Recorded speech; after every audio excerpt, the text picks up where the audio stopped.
EQS, la nuova ammiraglia elettrica di Mercedes, arriverà quest'estate in alcuni mercati riservati, ma possiamo già guidarla oggi. Siccome i tempi di pandemia impongono circostanze molto particolari per gli spostamenti, questa guida in realtà avviene da remoto. È un co-drive verso un modello pre-serie dell'EQS con a bordo delle camere e un guidatore che farà quello che noi gli chiediamo e ci informerà per quanto può riguardo a tutte le soluzioni tecniche innovative che ci sono in quest'auto, che io credo sia qualcosa di veramente importante e significativo. Basti pensare a cosa ha significato nei decenni la storia di Classe S, che anticipa da sempre una serie di soluzioni tecniche e tecnologiche, a partire da quelle motoristiche, passando soprattutto per quelle di comfort, di dotazione e di sistemi di sicurezza.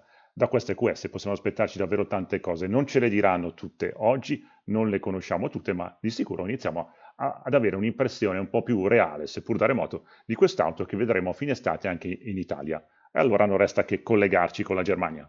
Very welcome from Stuttgart to Italy. My name is Holger Hensmann. I'm the project lead for the development of the whole new architecture IFA 2.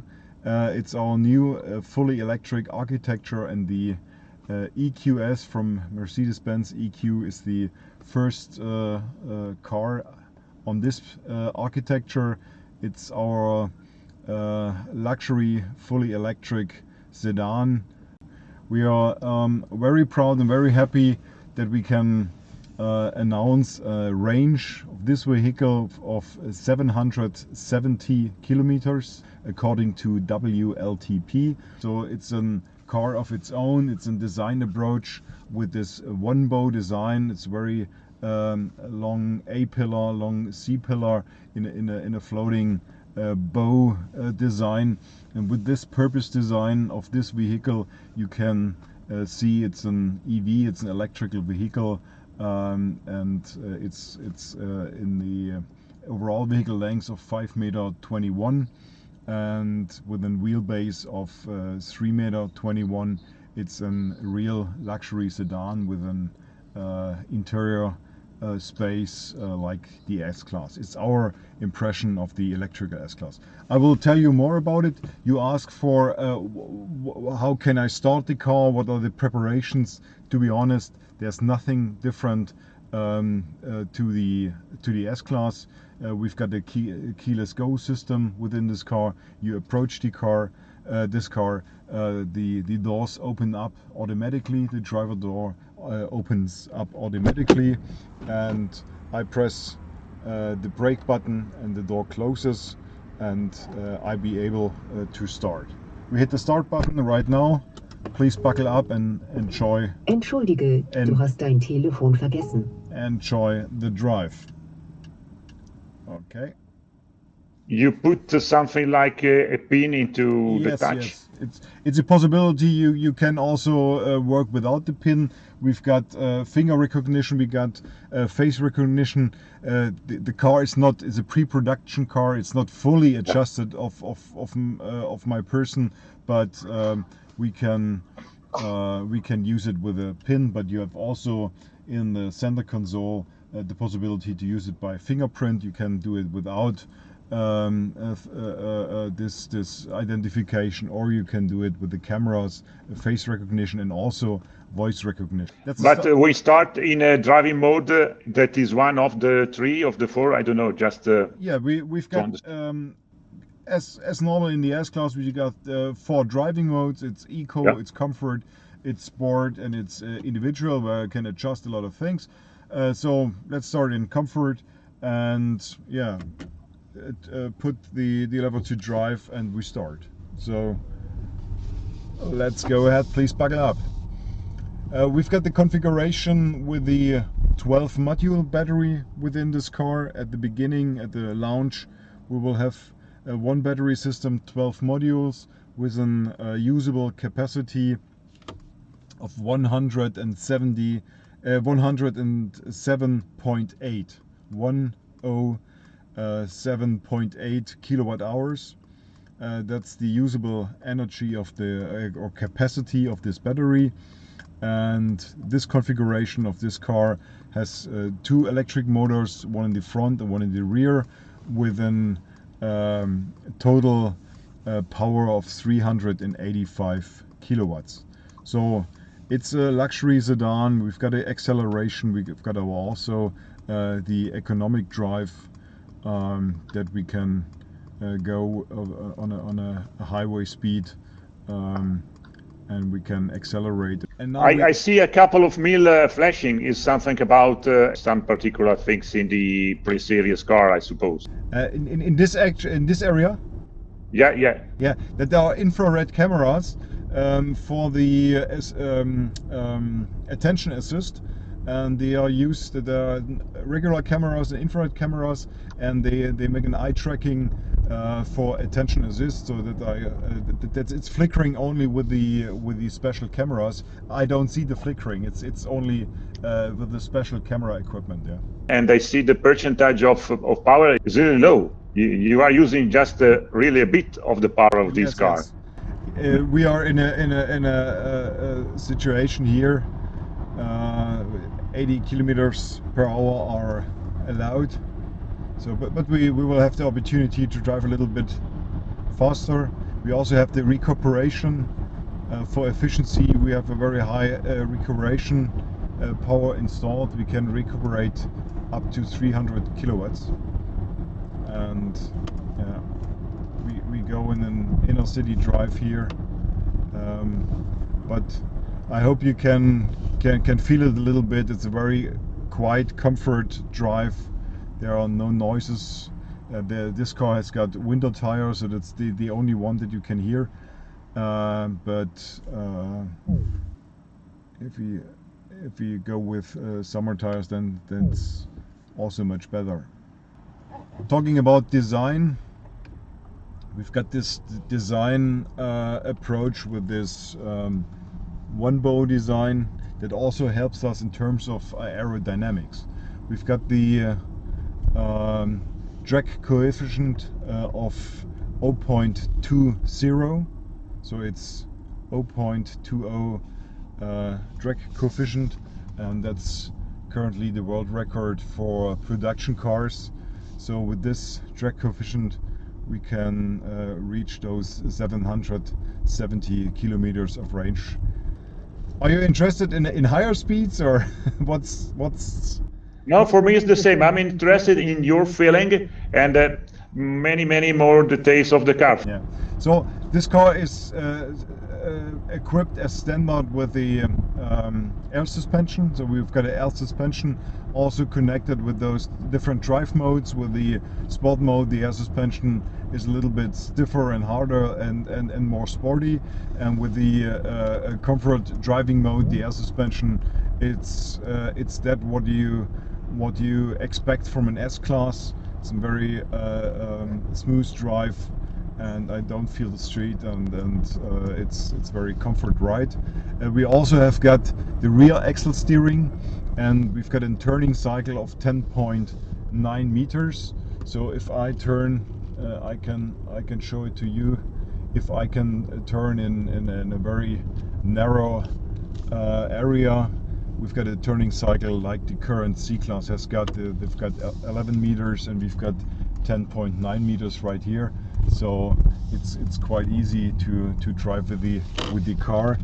But we have 10 degrees in this vehicle that allows us the turning cycle of 10.9 meters. Yeah, we've got a configuration with a rear axle drive with 245 kilowatts. That's the configuration that came up with 770 kilometers according to WLTP range. And we've got this vehicle with an all-wheel drive of 385. And so despite of all that power, the car is very quiet. You don't hear this electric noises that you sometimes hear in some vehicles. And what about people can hear outside of the car? Does it have some particular sound? Yes. We've got a sound world. I can show you also that to you.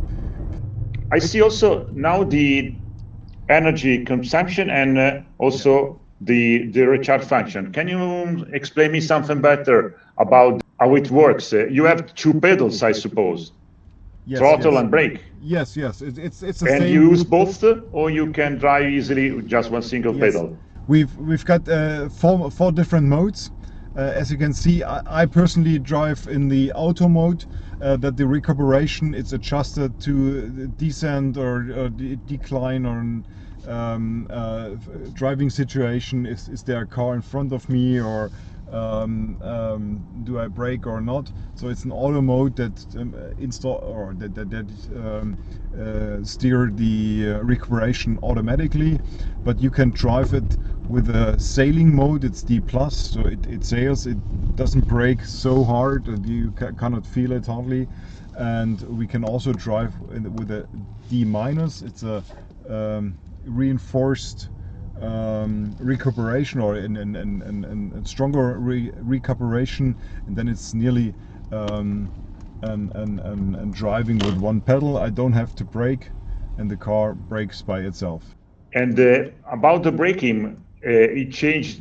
I don't know if the car has some discs in the front, also in the rear. They measure the way it brakes. We brakes up to 3 meters per square second, fully electric with recuperation and everything. What's over that value, it's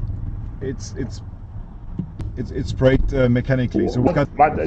What is the situation driving a car with a so big MBUX, three different sources of information? You look 100% on the street, or sometimes happens to be interested also in the central screen. It's so big, so me, so nice. For me personally, I use very often the voice control. So in my current car, I use the voice control, and I use the voice control also in those cars. So so it's not distracting me, and I don't feel me distracted by those screens. We have got two configurations. You can have this Hyperscreen, this long screen going from one A pillar to the other one, having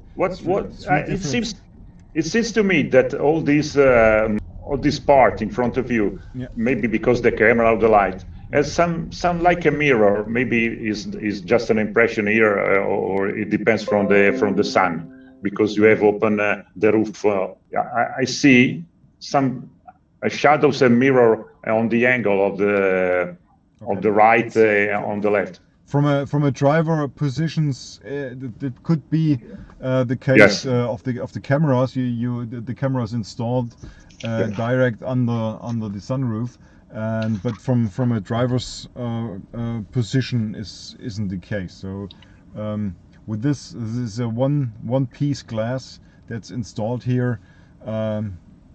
Of course, in a very special situation, there could be some reflections over there, but in normal driving positions, it's not the case. We've got a second configuration. Just to mention this, as you know from the S class, there's one screen in the middle and then one driver screen, and so the customer can choose his best situation. Or it's a great system. It's incredible. But if you now are in the driver position, I suppose you also did a lot of kilometers. Can I ask you what do you like more of this car, and where do you enjoy more the driving of this car? In which condition? Since 1 year, I'm a very a fan of electric driving. It's so quiet. It's so. I'm personally, I'm not the big fan of roaring engines. Yeah, so there are different customers. One like the A45 and like the sound, and personally myself, I'm more interested in a smooth ride. You go for 5 hours ride, and you go out of the car, and you are convenient, you are fresh, and that's my ride of style, and that's what I like on these cars. Yeah, it's very convenient. So if you think about these, about the combustion version, the S class, in which condition would you choose for sure this one? you can do your all day driving things with the EQS. You can go long distance, you can go in a daily driving conditions. So that's more a question of the favor. Do you like those sounds? Do you like the driving behavior of an ICE? I guess the acceleration is much higher on this vehicle, so if you like the acceleration, then you can choose this one. It's really up to you. It's really up to your driving experience, driving behavior. As a passenger, for sure, I suppose it's really better this one than the normal. But as a driver, I like to see, if possible, the normal stupid thing each Italian guy would be as the first time he sits on this car. So starts at full throttle, if it's possible, in the faster driving mode. And which is your feeling? We've got an acceleration of 4.3 seconds from 0 to 100 kilometers per hour. So that's an awesome acceleration that you can imagine, that you can see on a lot of electric vehicles. Yeah, but it's the sound I listened to was coming from that was the sound experience world that Roaring Pulse. For those guys who want those expressive sound worlds, they can choose it. For example, I put it in, and yeah. Then you can also have a very expressive sound styling of this vehicle. And about the feeling when you get a more easy power drive, you lose which percentage of the power? At full power, we have all the performance from the two motors. Yes. If we go in a easy city, or I don't know, eco drive, we go down about to which value? No, we don't go down with the driving power. We use a haptical driving pedal where you can feel, okay, till this point of an angle you can drive easily, and the energy consumption is quite lower. And if you press the pedal over this tipping point, then you can also have the full throttle. So it's not that we regulate the energy with eco to take away the performance. It's more that you can feel with the driving pedal how fast you can go. And okay.